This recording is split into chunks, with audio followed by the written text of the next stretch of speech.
It is another week of the Workplace Wonder podcast, LinkedIn Live, whatever you want to call this at this point, wherever you're watching this. I do appreciate everybody who watches and listens. And I've been getting some cool emails recently, actually, from people who want to be guests on the show, which is super flattering.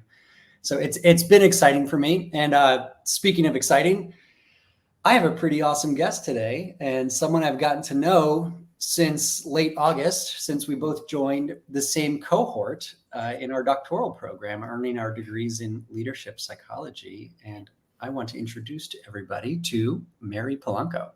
Hello, everyone. Thank you so much, Blake. You're welcome. So thank you for joining me. So I have this thing on here where, and maybe this is part of the inclusive leadership stuff that we've learned, but I have this thing on here where I don't ever want to assume a biography. So I prefer people introduce themselves, and so that you can speak to whatever it is that's important to you and that speaks to you currently, unlike a lot of the biographies that we write that we turn into these things that are like, well, that's a little outdated. I've done more since, or I don't feel the same anymore. So I want to give you an opportunity to introduce yourself. Who are you? What brings you here? And what makes you love leadership? Who am I? The great question, right? I love that you do that. That's so fantastic. So I am Mary Polanco. I hail from Maryland right now, originally from Pennsylvania, but we live in Maryland now. There's a lot to kind of unpack there. The short end of it is a couple years ago, I retired from the United States Air Force. I served for 23 years. And my last assignment was in a leadership position out of the Pentagon, which is why we're in Maryland now, because we just sort of stayed after that. So I've been retired for 2 years, and I am a leadership development trainer, author, speaker, and just sort of figuring out my way and in this new transition for myself and my family in the civilian world, which has been fantastic. I am a hobby crafter. So if you're watching, you can see behind me sort of some craft machines happening. So I am a hobby crafter and sort of my therapy, and I love to do it. I'm a mom to 2 kids. My husband and I have a wonderful 14-year-old daughter and 10-year-old son who keep us constantly busy, especially now with all of the extracurriculars. That's a little bit about me. I'm going to jump right into your last question of my interest with leadership. Yeah. So honestly, I kind of got hit with the bug, if you will, back in 2012 when I was assigned as a leadership development instructor. So we would teach our first line supervisors and our mid-tier supervisors in the Air Force leadership and management concepts. They'd go through like a 4 or 5 week class. And I was an instructor for that course. And I had so many aha moments during that time. I felt like I was cheating because I was learning so much as the instructor, and it just really fueled my passion for it. So I pursued my bachelor's and then my graduate level degree in strategic leadership. And from there, it's just been a lifelong learning process, and I'm here for it. That is awesome. Yeah, I can totally see how that would plant the bug in you, jumping into that. And then I think the more you dig and the more you learn about the topic, the more interesting it gets. I was listening to a podcast yesterday that Robert Greene was on, and he's all about finding people's passions and purposes in life. And one of the things he was saying is when you finally find that subject matter that interests you, it not only doesn't feel like work, but you almost can't get enough of it. And how you know is that hours and days pass while you're learning about it without you even realizing it. Yes, I actually said that once when I was doing my bachelor's degree while I was working full time. I think I had just had our son. I'm a glutton for busy. And I remember saying that. I was like, when you pick your degree plan, pick something you really want to learn about, because it's going to be so much easier. Also, with the caveat that acknowledge that, because there were times when I just had to be like, okay, Mary, that's it. Just finish the paper. Like, stop, going down the rabbit hole. So, yeah. It's funny because I think one of the things that sold me on the program that we're in now was, I want to say it was Dr. Devlin, who's in charge of like the whole program. For those who don't know, obviously you do. She had said, if you love getting on the phone with somebody and geeking out, talking about leadership, then this is the right place for you. And I'm like, okay, I'm in. Yeah. And it feels like every paper we have to write, as grueling as they can be sometimes, and we're going through it right now. It's really interesting. It's fun. And it's sort of like problem solving in like an interesting social sciencey type of way. Yeah. I mean, you'd probably noticed that like our first breakfast together, we weren't talking about our favorite color. Like we were like already diving into why this is so fascinating, you know? Yeah. So yeah. True. No, it's been great. It's been great. So you worked at the Pentagon, and the question that comes to mind is, do aliens exist? I also get the question, do I have a top secret clearance? They don't tell you anything, even if you have one, just so you know. Gotcha. I think they do, but I have well, I mean, didn't they come out with a whole bunch of evidence lately? Yeah. Recently? Yeah, so I guess so. I've never seen them though, unfortunately. Okay. Damn, I was hoping to catch you off guard and get some secret information. It's so funny how the ideas even I had being a service member of the Pentagon before you get there, and then you walk in, you're like, well, this is the most basic office building I've ever seen in my life. Yeah, I can totally imagine. I think everybody blows it up in their mind, but I think I've heard that before from other people as well. People go, you think it's some special thing. I've heard it about the FBI building too, that you imagine it's all this spy work going on and these cool gadgets laying around, and it's just a boring cubicle-based office. No. Building. And if there is an elevator that takes you to the basement where the cool stuff happens, I sure don't know about it. So well, there goes my second question.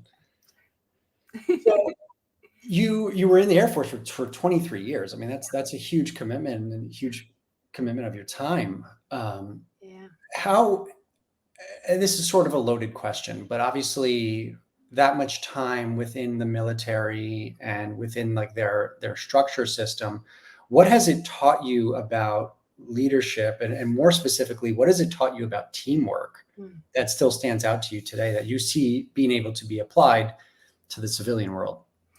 Well, I think, and again, you have to understand I'm coming from a very specific lens because of the rigidity of the military system and structure, the hierarchy of that structure, and why that is beneficial to a lot of the aspects of the mission, right?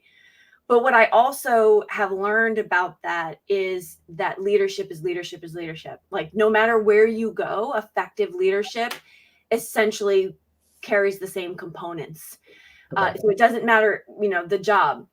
And I actually, side note, learned that, and kind of that was confirmed 17 years into my career when I spent a year on Capitol Hill during a fellowship as a staffer. And there was no military around me. I was with all civilians who worked on Capitol Hill. And I was like, oh, leadership is, same. It's the same everywhere, right? So I think that was sort of one of the biggest takeaways as I evolved into this passion for leadership, is that it speaks the language to all organizations. If you understand it and the components that make effective leadership, then you can use that at any level and in any organization. So I think that's been one of the biggest takeaways for me as far as that goes. But specifically military life, there's something you have to learn pretty quickly, and they teach you that in basic training, is that this is not a solo sport. Like there's many careers out there where you can probably go into an office and have your computers and stay there by yourself and work on your stuff. And the military lifestyle, the getting from A to Z, it is not a solo sport. You need to rely on the people left and right to you. And I think that is really important when we talk about team dynamics, because it sets the stage for us. Right away, we're not expected to do anything alone. Now, there are individual aspects of that, of course. You don't get promoted as a team. So, you have to have an individual piece of that effort. But you really have to understand what your teammates are good at, where their areas of improvement are. Like, you have to come together if you're going to work together well to get the mission done. I'm saying that's the premise. I'm not saying that's always the case by any means, full transparency. But again, basic training, they teach you that right up front. And yeah, so I mean, I think the importance of and team dynamics. I've been on terrible teams, and I've been on teams that have changed my life. And those takeaways have really helped me establish not only my teaching when I'm going through this with other people, but also how I show up on a team. Our cohort is a team. Right. And what's my contribution to this team, and so that's always at the forefront. No, it's an interesting perspective, and it kind of places you in this position where you're always looking at almost every situation, I guess, you go through as a team, even probably your family, right? So like when parenting, you're looking at this as like everything is, okay, I got my strengths, my husband has his strengths, and how do we balance each other out to accomplish the mission of getting the kids to bed or whatever it is, getting through this tough teenage year, whatever it might be. Yeah, I figured. But that's really interesting, and I'd imagine it's a sort of those types of theories, or like that team-based nature that the military has. It stems from survival, correct? Like, so that's really the point, the baseline of it at the most like primal level, is that we're teaching you to be a team so that you guys can have the best chances of survival if you're in a battle situation. That's right. Yeah. I mean, like, you're right. Like, when we talk about psychology, we always talk about, okay, what's the biology of it? What's the most, I guess, the deepest root of why we do what we do? And you're right. For the military answer to that, it is, this isn't like, like we're not here to talk about war planning, but, it is essentially when you have to think about how different the landscape is these days. I would say that's one area that I've noticed that we need to adjust to the new times of the team dynamic and what that could look like, because you're right. The bare bones of it is we want to survive. We all want everybody to come home. And how do we do that? We do that by looking out for each other. Who's one of the phrases we say in the military is, you got my six, and that's right. your 6 o'clock, right? Like, you've got my back. And I think absolutely. And that's what they're trying to indoctrinate us into when we come through basic training, is whatever you had before this, that is not whatever you did by yourself. This is where you need to be able to lean on your teams. But this is where I feel like all organizations could do way better. We can talk about a concept, but if you don't give people the tools and the information and the knowledge of why they should care about that, then it falls on deaf ears for more than half of them.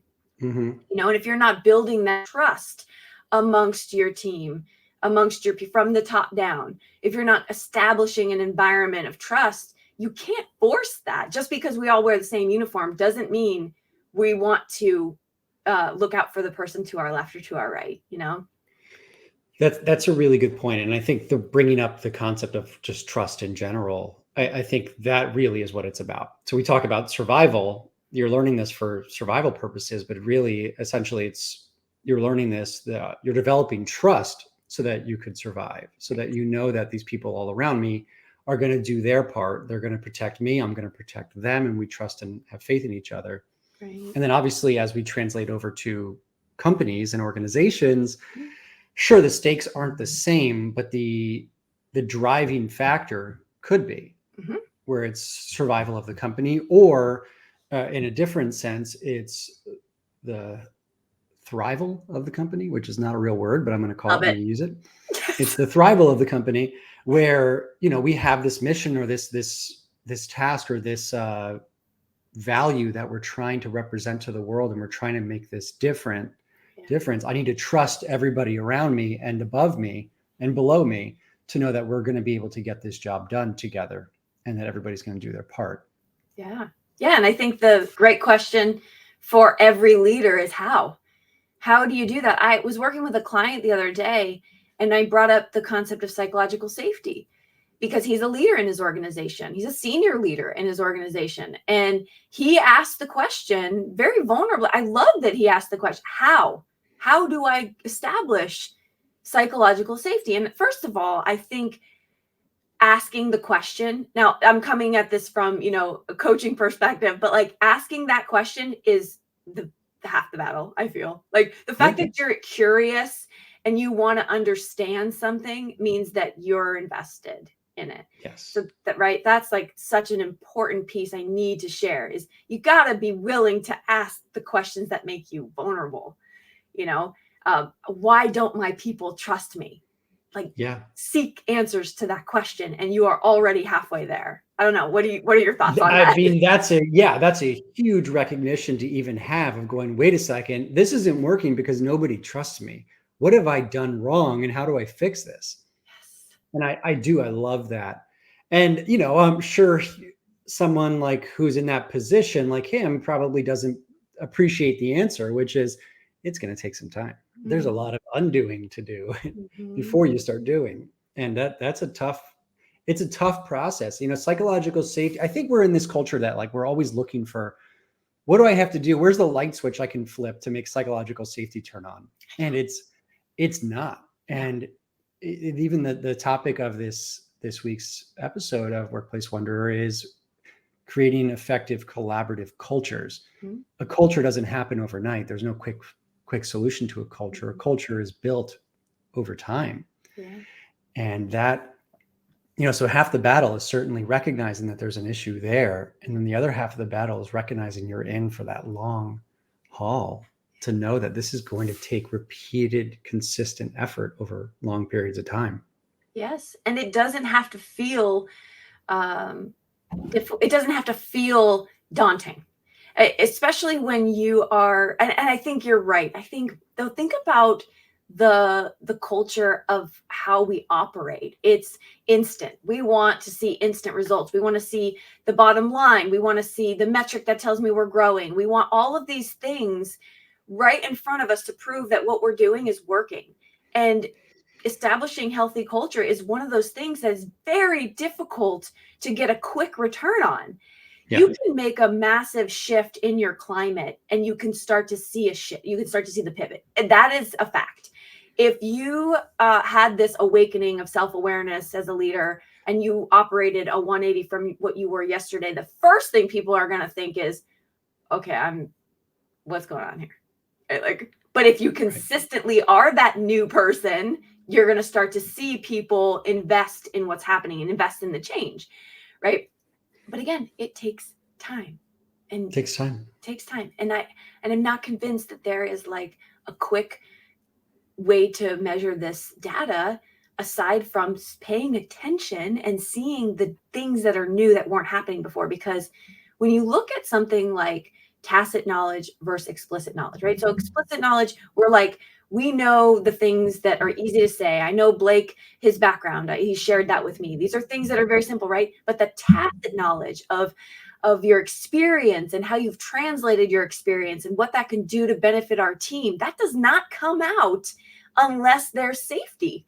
Right? And so it's one of those proving the negative things until we can establish that environment that is where people feel like they can show up themselves, you know? 100%. And I think it's one of those things too, where vulnerability begets vulnerability. And I'm like a sucker, like where I always go to with these things is, getting a FaceTime call was just coming in. Sorry.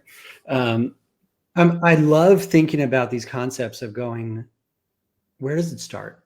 What is the first step a leader can take to say, okay, I'm looking to build an effective collaborative culture. I need, something's not been right. We're very siloed. We're very competitive here. People aren't happy at work. Our turnover rates are high. What is my first step that I'm supposed to take to start turning this ship around? So I'm curious what your thoughts are on that. What would be the first thing a leader would do? Can you imagine? What's the first action? Well, I think the answer is different depending on if the leader is brand new to the organization or the leader is kind of having this, things aren't going well, I got to make a change. And so my answer differs based on those scenarios. But let's say you are in an organization, you're the leader of this organization, you're seeing a decline, things are not going well, and you know there's a need for change.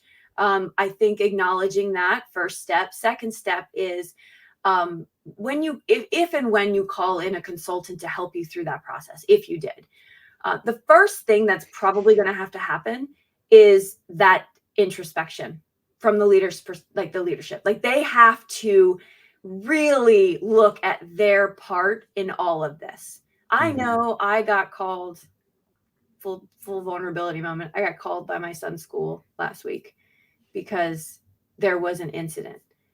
Immediately, my first response was, okay, Mary, pay attention to this. What is it that we are doing at home? What are we like? We need to open up this conversation to make sure that he's working on his emotional control, like, right? So it's the first look here. It's not the defense to stick up for my kid because he's an angel. Right. So as a leader of an organization, you really have to start there and say, okay, what is my part in this? Because I am not new. I've been doing this. And that is a vulnerable thing to do. And a lot of people, I feel, are running from that. It's, hey, consultant, come in here and fix stuff for me. Not, hey, come in here and tell me what I'm doing. Help me understand what I'm doing. Give me the tools so that I can sit down and get those answers. Right? That's a vulnerable thing to do. Very, yeah. Oh, yeah. It's not. I mean, my example about my child. Oh, that hurt me. Like it hurt inside. Sure. Look inside and say, okay, look, what are we? What are we doing? Let's just look and see what our part is in this, and trying to translate that message to him as well. Is you need to take responsibility for your behavior and your actions. Right. Right. And you can essentially model that behavior by taking ownership of your actions first and saying, here's what I did. Here's what I went wrong. Yes. What did you do wrong? There's a prayer that's used at the beginning of, and I use the term prayer, by the way, sort of loosely, but there's a prayer that's used at the beginning of every 12-step meeting. And it's usually the serenity prayer. Yeah. And it's grant me the serenity to accept the things I cannot change, the courage to change the things I can, and the wisdom to know the difference. And I think about that often in terms of business interactions, of knowing, especially in a leadership position, how can I use that to see, okay, what's my part and what are the parts that I can't control? What are the parts that are outside of me that I didn't do? So it's sort of taking ownership of certain places, but also realizing where your ownership ends and realizing where other people have to do some work or other things have to be fixed. Yes. And you can supplement, grant me the serenity to accept the people I cannot change, the courage to change the one I can, and the wisdom to know that one is me. There's so many different ways that you can use that to recognize your sense of ownership. But it's a great starting point for us, is exactly what you brought up, I think, is that introspection has to occur. Okay, all of this is going wrong. I can't blame anybody else. Like, it's got to start with me. Yeah, I feel like you slid that new quote in a little too quickly, because that was pretty awesome. The second prayer, the second version of the prayer. Yeah. That was I didn't make that up. Okay. That's pretty spot on. Because I am of the belief, though, everything in our life starts with us. So it's not, we're kind of narrowing it down to talking about leadership, which is so important. Life in general starts with us. It starts with that self-awareness of what can I control, what can't I. I am so grateful for the awareness now to know that it's not my responsibility to control things, that I can be a little bit more fluid and I can look at the things that I can control. Mostly it's always me and my behaviors and my actions towards others, which then have a ripple effect that causes impact on them in positive or negative ways. So I think there is that ripple extension we need to pay attention to, but ultimately, what are we doing and for our, like, what's our responsibility in that? So yeah, I love that. I think that's brilliant. Well, it was you're the one who brought it up, so I'm glad you think it's brilliant. No, not like that. No, I'm joking. No, it really is. The conversation led to a great spot. So, yeah. And I think it's so important. Also so uncommon maybe these days as people taking, I mean, there's a couple things I'm pulling from what you just said, but it's uncommon these days, I think, for people to first look at themselves in situations, and it's very easy to start blaming others, or even redirecting your anger or stress or something at something else going on in the world. Yeah. I also, what I pulled out of what you had said was the well, now it's gone. So It'll come back. For those who don't know, Mary and I are in the middle of trying to write 2 massive papers, and our brains are at max capacity. So Yeah, if I'm just this proud gets of myself. derailed, Yeah, blame sorry. our professors. I was gonna say, if this gets derailed, blame our professors. This isn't our fault. Yeah, I'm just so proud of myself that I've been pretty coherent up to this point. You've been great. You've been great. I'm sitting here like, shocked. I know. It's true. It's true. There's a couple comments here I want to read off. So Kingsley Scott Jr., he said, trust is the cornerstone for building a strong foundation in the leadership followership house. # building trust. Yes. Which I love. And Kingsley, I love the leadership. Spot on. Kingsley, as always, spot on. I'm just like, again, a nerd where it's like someone brings up followership and I'm like, yes, I love that. And then Amanda Marino said, good morning. Great conversation. I'm so proud of you both. I am not the person for what you do. I honor it. Oh, I'm assuming if I'm not the person for what you do, I honor it. Sarah Freya said, morning, Mary, I love your room. So the crafts in the back are working out. So yay, awesome. I love that. Oh, this was the other thing that that I was going to say was actually the idea. Oh my God, I just lost it again. No, Blake. Wait, where were we going with this? Give us a second. You said, oh, about cultures. And we've been talking about organizations, but it's not just, well, we're getting there, guys. Yeah. It is not just about companies. It's really about the cultures in your life. And it made me think about when we talk about leadership, specifically, I'll speak for myself. When I talk about leadership is that I'm pretty rarely talking about it in terms of company culture or organizational culture. Mm-hmm. I'm actually speaking more about it in terms of every aspect of your life. And most importantly, being a leader in your own life. And look, I work with people day in and day out for the past 10 years who are recovering from a very difficult disease of the mind. And watching them recover is never the work of other people. I mean, yes, other people help along the way, but you need to really make a drastic change in your life. And with those changes come all of this beautiful life ahead of you. Mm-hmm. But you have to become a leader in your own life and say, no more. I am not going to live the way that my family has done for generations. I am making a change right now. I'm not going to continue down this path. I'm going to cut these people out of my life. I'm going to go and do whatever I have to do to make this work. I'm going to be humble and ask for help. There's so many aspects of it that relate back to leadership principles that I think the first place where leadership starts is in our own hearts and on our own minds. Yes, absolutely. You can hear me okay, right, Blake? Yes. Okay. Yeah. This is the mantra of my life that ultimately, once I stepped into that mindset, changed everything for me.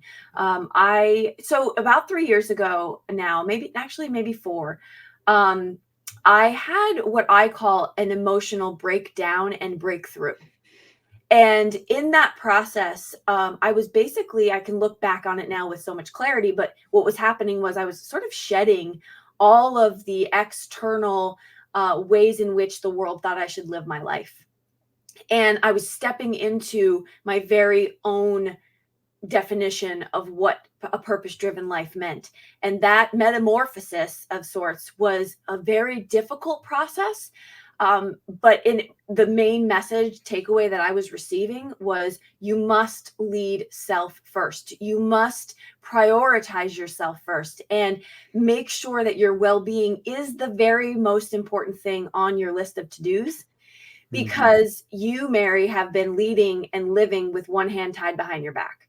You know, all of this in my leadership journey as an airman in the Air Force, I look back on that with fond reflection, because I feel like I really did love the people that I served and the people that I worked with. I did love them and I did care for them. The problem was that my lack of boundaries put them ahead of me all the time, which meant I was depleted, which meant they actually weren't getting the best of me.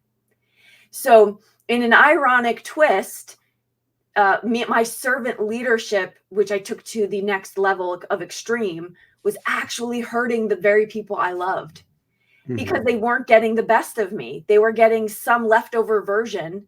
And we're talking like a decade or more of this behavior. So now by the time I'm at, 21 years, I'm completely depleted. I hit a wall.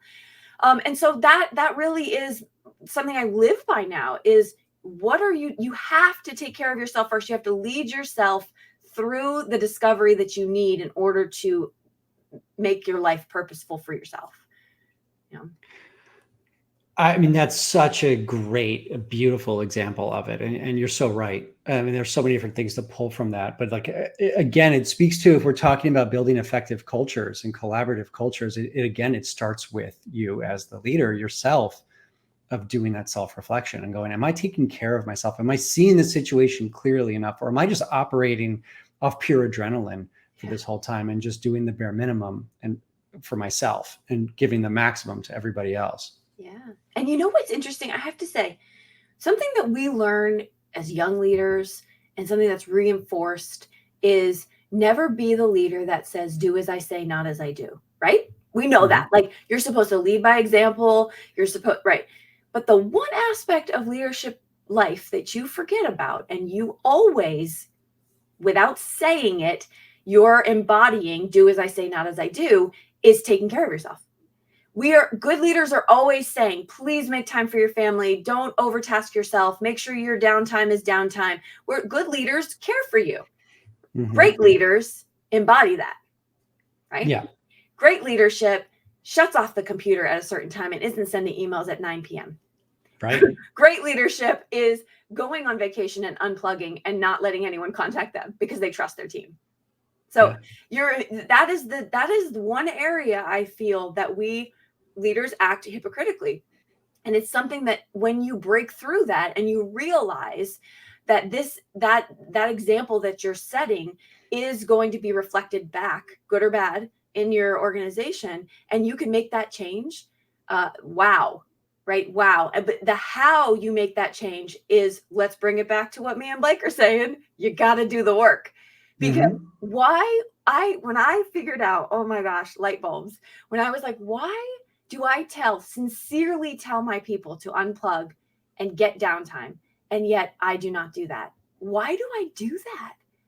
And my answer for me, I don't know if you're interested in it. If you want. I definitely am interested in this. Sure. My answer for me, and everybody's answer is going to, be different, was because I was so afraid of what they would think of me or who I would be to them if I wasn't available at all times, that I steeped my identity in my people pleasing. I was the person who would put the cape on and come save the day regardless of the time of day, right? If I took that away, who was I? I was nobody, what I thought, right? And so until I started to peel back that onion and say, Mary, that's not true at all. In fact, you're going to strengthen them and yourself by establishing boundaries, by being clear about who you are and what you bring to the table and stepping into your own. But before that, that was the reason why I couldn't do it. I was so afraid that people would think that I wasn't worthy. What was it like for you? Okay, first of all, this is all very relatable. So I understand this. And if Sarah and Amanda are in here, I'm sure they're relating to it as well. They work with me.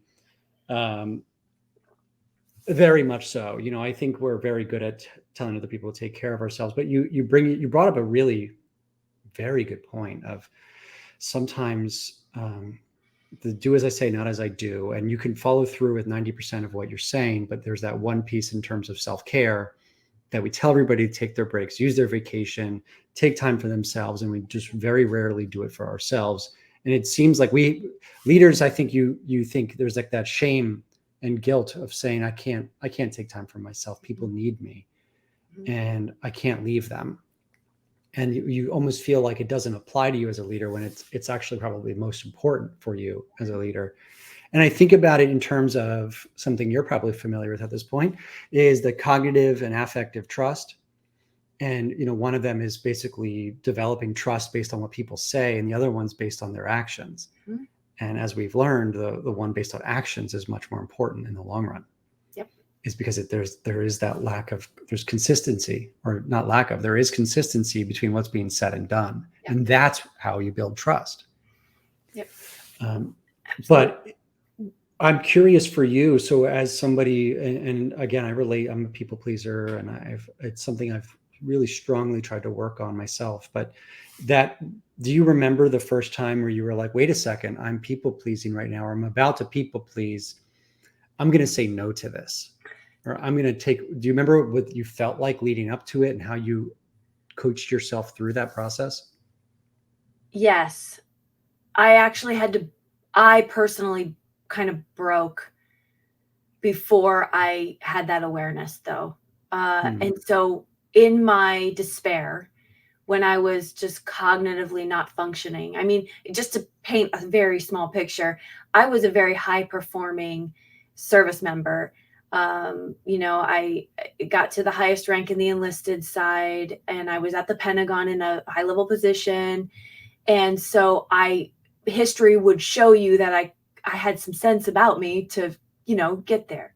At this point, though, that I was already during that time frame, I could not do more than 2 productive things a day. I constantly had to sit down.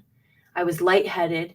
And this was days and days and weeks and months of this. And so I was sort of shutting down. It was like I had ignored myself for so long that my body was basically saying, well, we've been trying to contact you about your car's warranty, but we've been trying to tell you, Mary, for the longest time that you are not resting.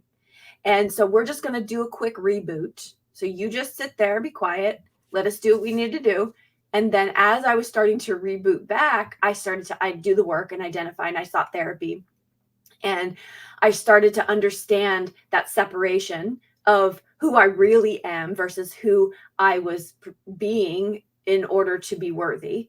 And that's when I started to understand the power of boundary and no.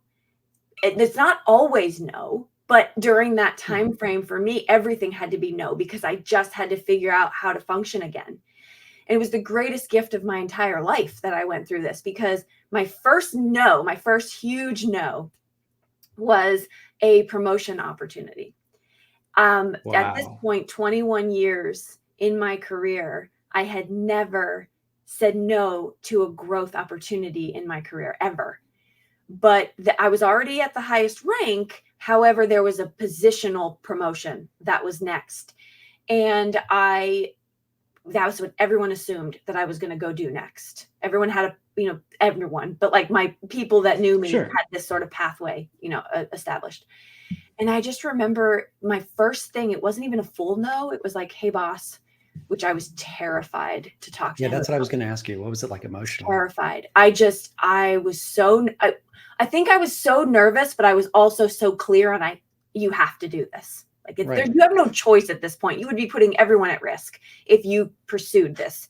So I went to him and we got to pull my name from consideration for this next thing. I just am not in the headspace, and I just can't do it. It wouldn't be good for me. Wouldn't be good for my family, or it wouldn't be good for the service either. And so he was so gracious and so compassionate, and he was like, absolutely, like whatever you need, there's always next year. Well, when I tell you, Blake, I walked out of that meeting with this epiphany. First of all, the 80-pound rucksack proverbial came off my back. I just could breathe. But I came away with this awareness of like, oh my gosh, I just made a decision for myself. And it was based on my own value, and it was based on something I was pulled to say. And I think I'm going to do this more often. And then from that point, it just snowballed into, okay, what are you asking me? Does it align with what I'm trying to do? No, easy. No, can't do it. Sorry. And moving on.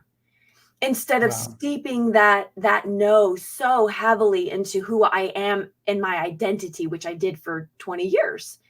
What if I say no? I'm going to lose the opportunity. They're not going to rely on me anymore. I can't throttle back. I got to keep going. Yeah. So that was my first great. big no. Yeah. Yeah. And I can imagine it being terrified, and it's hard. You feel like you're going to let people down, but it's never as scary as it turns out to be, the actual situation. And I think why it worked out so well for you was how vulnerable you were with your why of, I am not in the headspace to do it.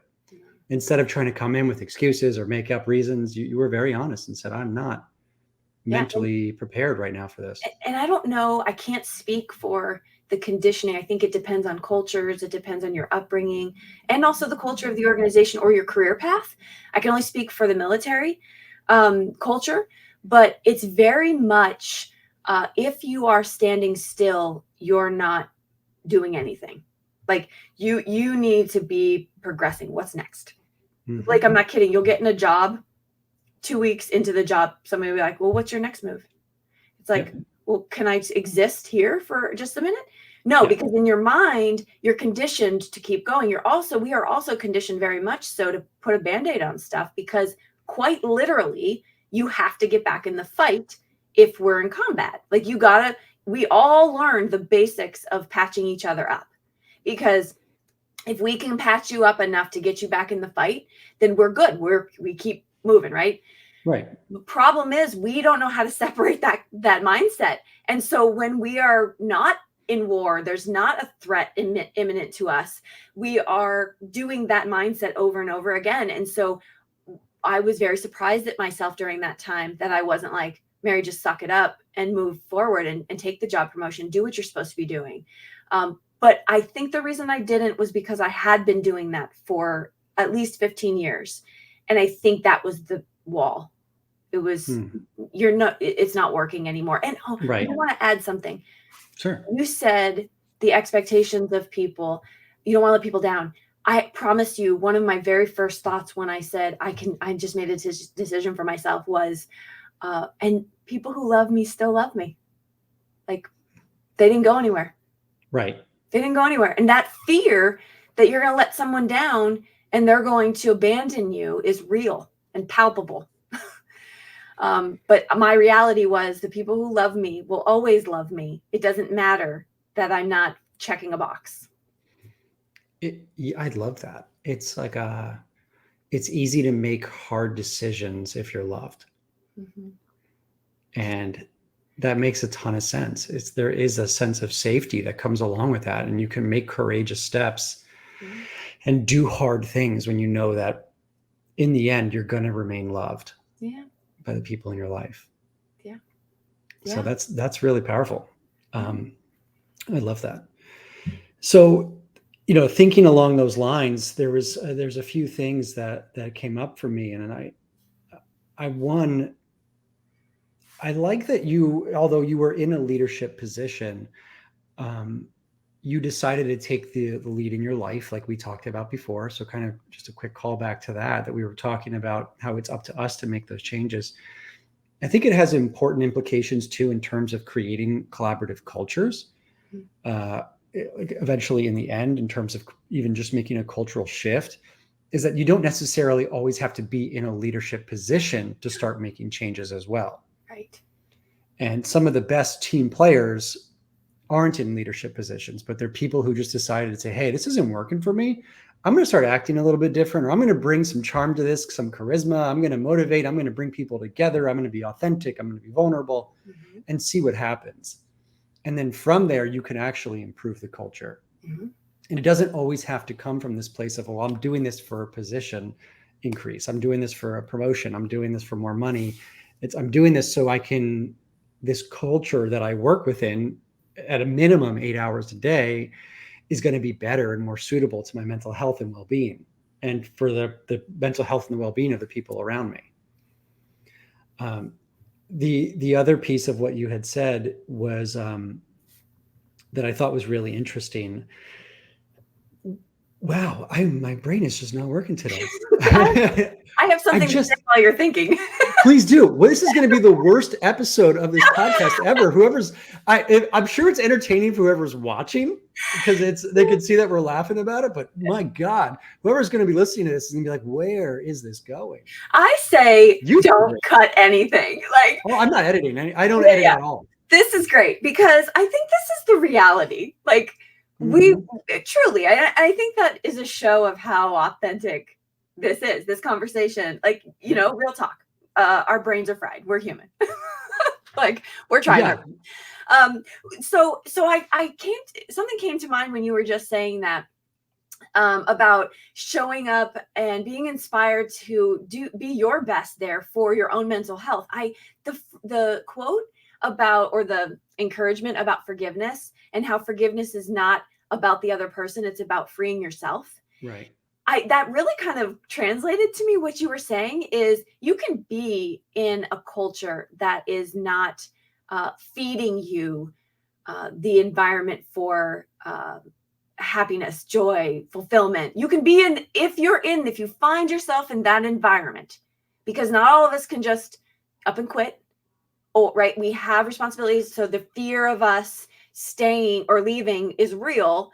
But if you find yourself in that environment, what Blake suggests is so spot on. It's reevaluate your purpose there in that space and how you could make it more enjoyable for yourself in the interim. Also, while simultaneously diving into a little bit of your introspection, so you can be in a space that also reflects what you're trying to do. I think that's so important for us to remember. But yeah, you can shift culture. The lowest person, the newest hire can shift the climate immediately in an organization. 100%.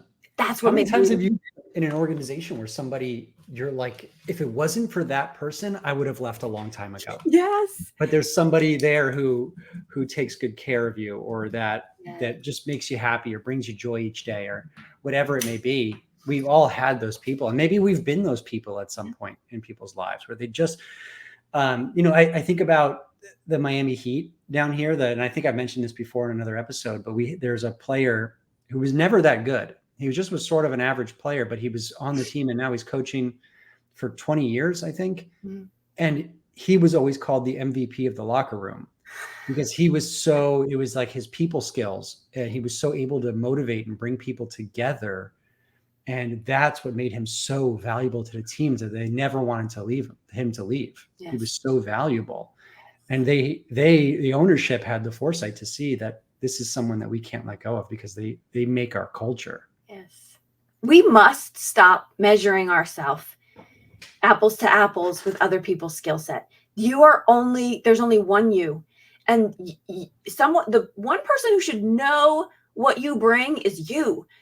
And when you tap into that and you show up inspired, it's like if you are an Excel queen, right? You know everything about Excel. Get excited about that and then share it and watch what happens. Watch the leadership ripple happen because of that thing. It doesn't have to be people skills. It could be something that you're showing up inspired to do, then inspires others.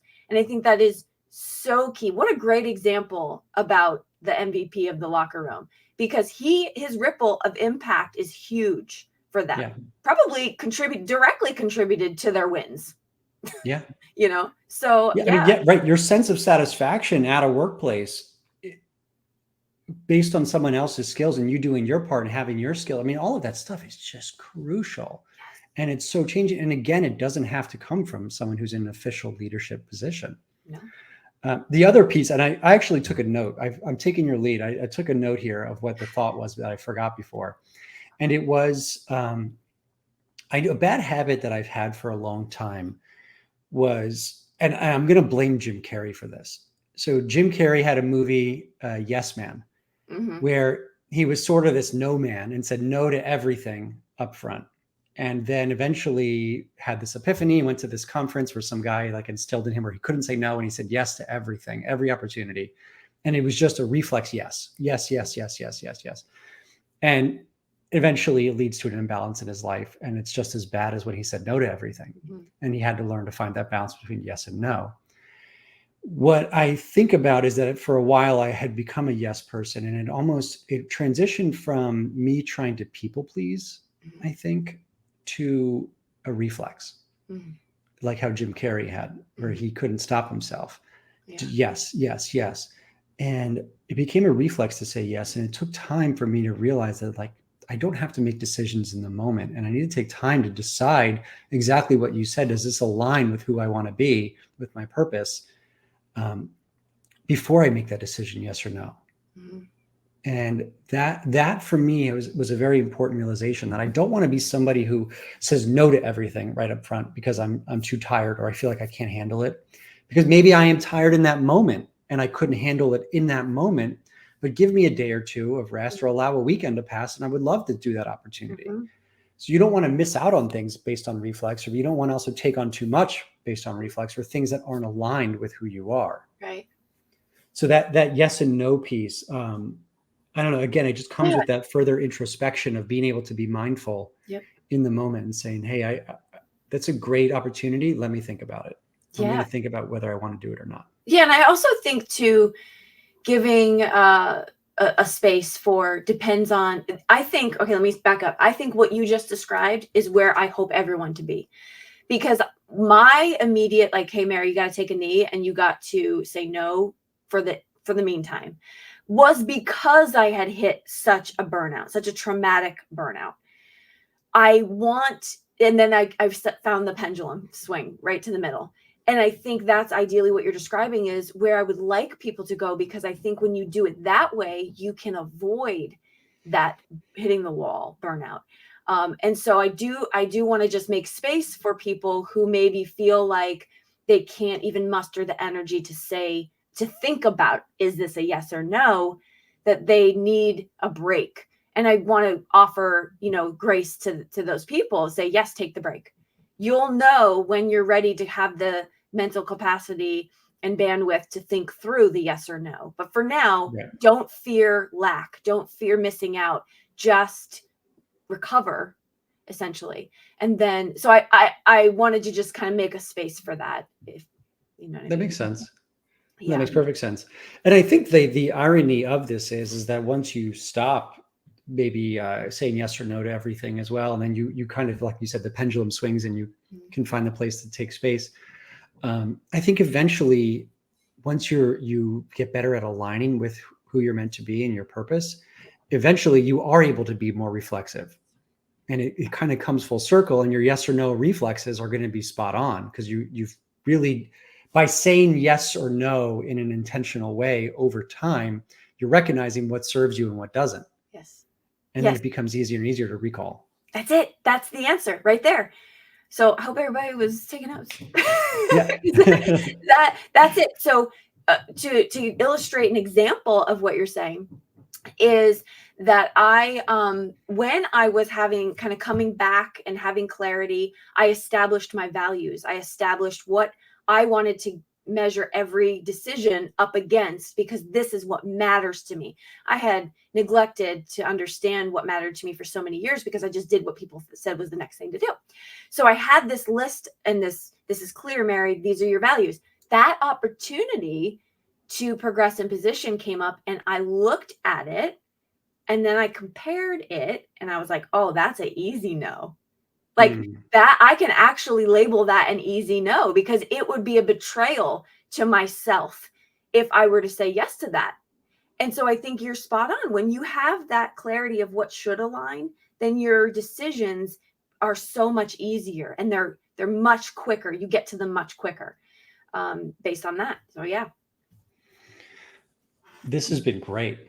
I hate to say that we're coming towards the end, but we sort of are here. So the a couple of things I'm pulling away from it, and if we bring it back to the topic and sort of wrap it up, and I'll see if I can pull what we've said throughout this past hour. The creating effective collaborative cultures. One is trust, right? We discussed building trust. 2 is taking time to build trust and recognizing that it's not an overnight process. That psychological safety you mentioned takes time to build. 3 is this process of building a culture begins with ourselves, and taking time and space and doing whatever we have to do to take care of ourselves is of the utmost importance. Yes.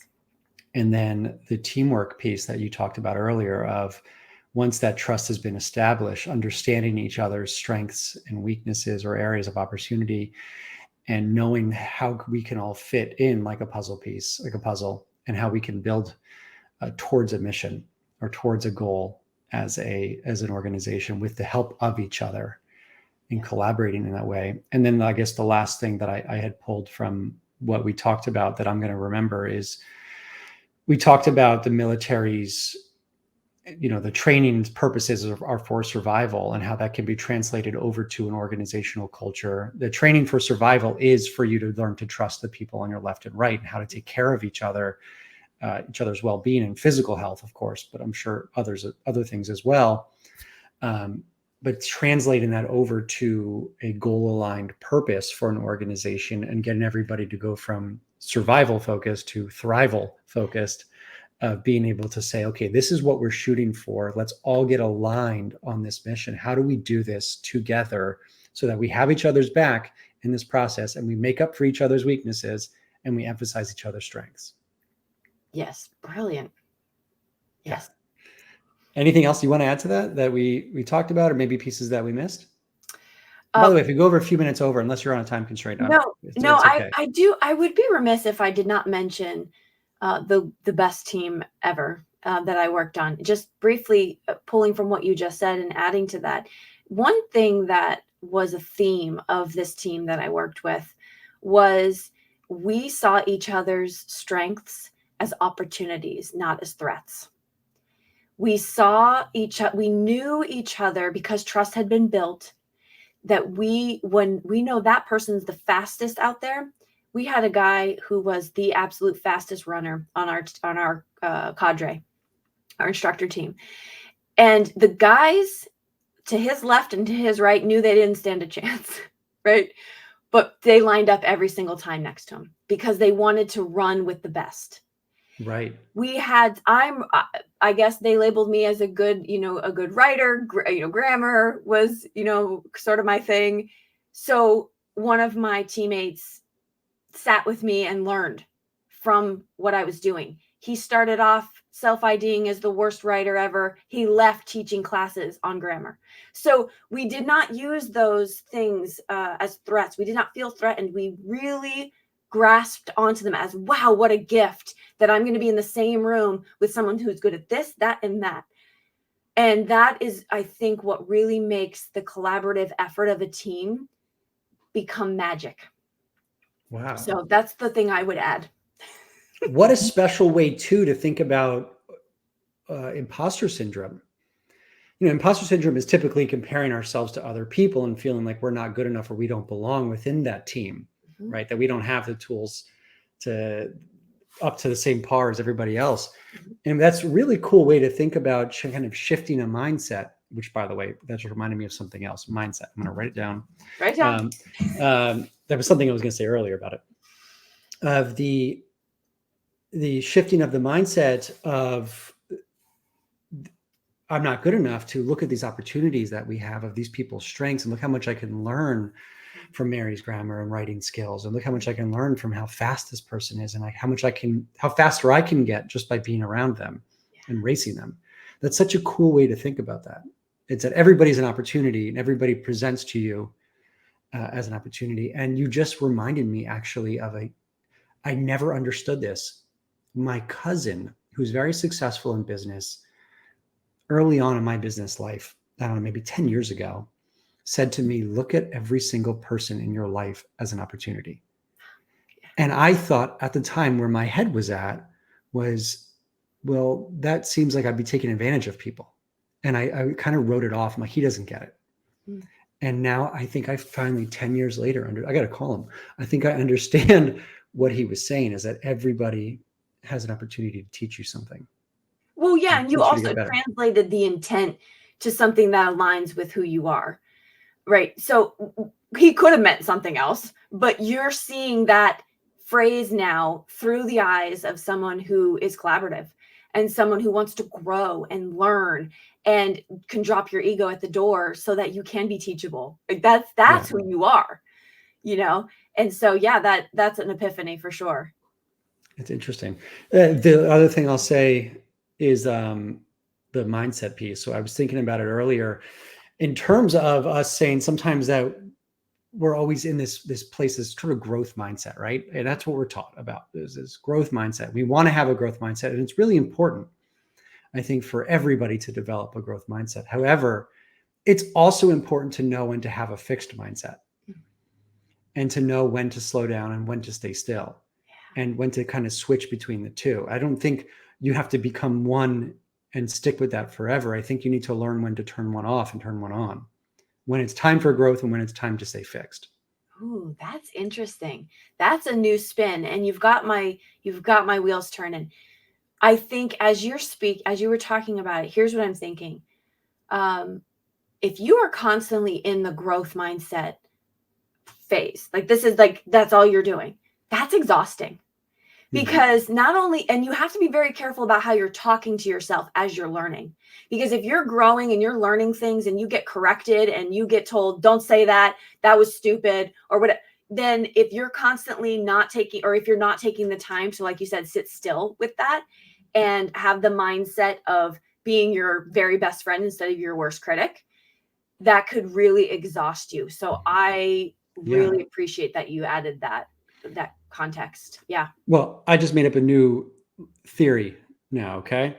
That's a new mindset. It's a road trip mindset. Let me explain. I think I'm there, but I want to hear it. Okay. So you go on a road trip. Let's say you're going on a whatever, it doesn't matter at the time. So you're going a cross country road trip. And along the way, you have stops. So you're moving towards a new destination is the growth mindset. And then once you get to your destination, you don't just stop for a second and keep driving to the next one. You stop and explore for a little while, and you take on a fixed mindset in the big picture, but a growth mindset while you're in that location. So you're taking advantage and trying to figure out what is the most I can do and see in this place on this stop on my road trip, and then before moving on to the next one. So it's like a fixed big picture and a growth big picture, but you're kind of making the most of it. So that during your growth, the drive of the growth portion, you're sort of reflecting on your experiences and everything you've learned and what you want to do. Yeah. And you're thinking about where to go next. Then when you get there, you slow down, but you learned to become the best, or you make the best of the situation you're currently in, the location you're currently in. We can build it out for sure, because I have to tell you, it's a working model. It is. I think I'm stuck on the word fixed. I think that has too much of a negative connotation. So you're re-identifying it or redefining it is really helpful. Also throw in the word pit stop somewhere, because I feel like that should be it. Ooh. That's great. Okay, I like that too. You know what? I'm actually a big believer in changing some of the words that we use. Yes. There's certain things that I think that just people are adverse to. And I think as much as we want to change meaning behind words and show people that it can have another meaning, I think no matter what, it's just ingrained in our culture. Certain words have certain connotations. So it might mean having to change certain things. That's like what I think about soft skills. I hate that. I hate that term, because nobody thinks of soft as a good thing unless you're talking about a pillow or a mattress. Right. Nobody thinks it's a good thing. Right. Or soft skin or something like that. But to me, it's people skills. How do we change that to let people know that it's not a soft skill? How does something so essential get labeled soft? That's what I don't understand. Like I agree all the time. Yeah, it's weird. I agree. It's like, you know what it is? Because we have software and computer, and it's not necessary for the function of the computer. And so when we equate both of those, now we're saying soft skills, it's not essential to you actually leading, quote unquote. No, it is. It should be part of the CPU. So, and I'm not techie at all. So for those of you who are like, I'm just baffled. Did you just make that up? That reason, or did you? I never would have thought about that, but that's a great comparison. Yeah, just made it up. But right. And so now we've made them in the same space, and they're totally different. So I'm with you. I am on team movement. Get rid of soft skills. All right. And we'll get rid of fixed mindset as well. And we'll call it something else. Yes. Man, we're changing the game here today, Blake. I'm just saying. Well, just expect a graphic coming from me later. That's going to be a whole roadmap theory. It's going to be posted on LinkedIn by later today, I'm sure. Get your paper done first. No, that's all the Canva stuff that I do and all these little things that I make that's just pure procrastination. Yeah.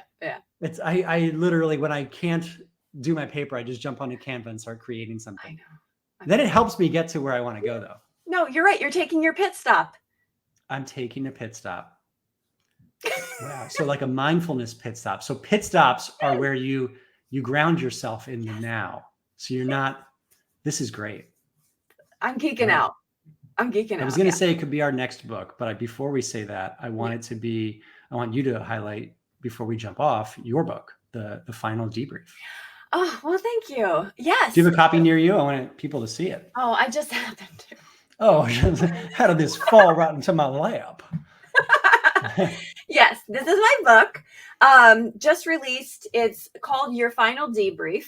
It's a book, sort of like a self-help, if you will, but also memoirish. I spend a lot of time talking about my own experiences, but it's essentially helping members of the military service transition from active duty or reserve status into civilian life.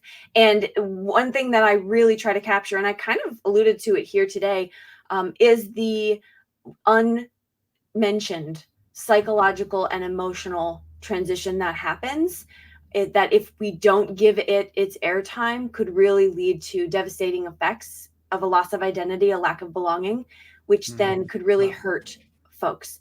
And so although this book is geared toward military members and their families, I also do talk a lot about the idea of transition in and of itself and what those milestones mean for us. And so, yeah, my hope with the book is that we continue this conversation so that no veteran ever feels alone in the process, because you're going from a very rigid type of environment where you're told what to do, when to do it, and you have a team of people around you, to full autonomy in your life. And that can be very scary. And it's a vulnerable thing to say that's scary.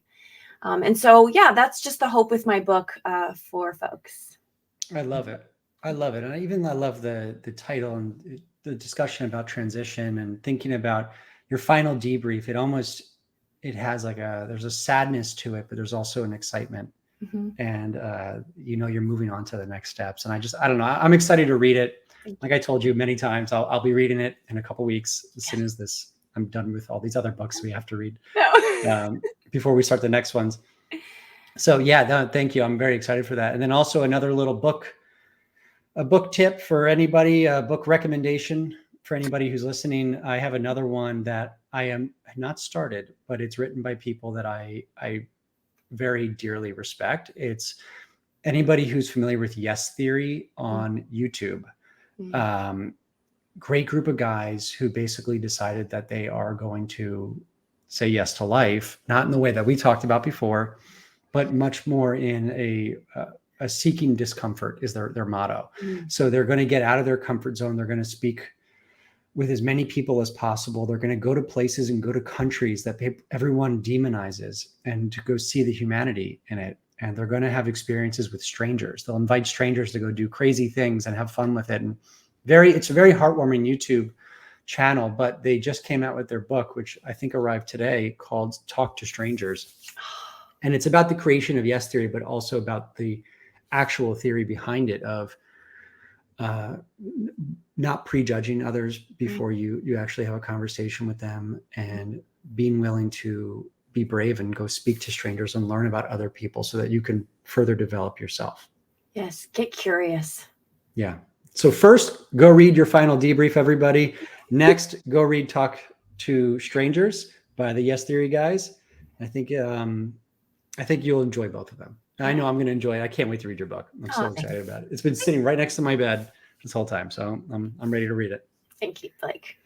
Any final debriefs for anybody who's watching or listening? Oh, don't give me the mic. No, thank you. I think we said a whole bunch here today, and this was so inspiring.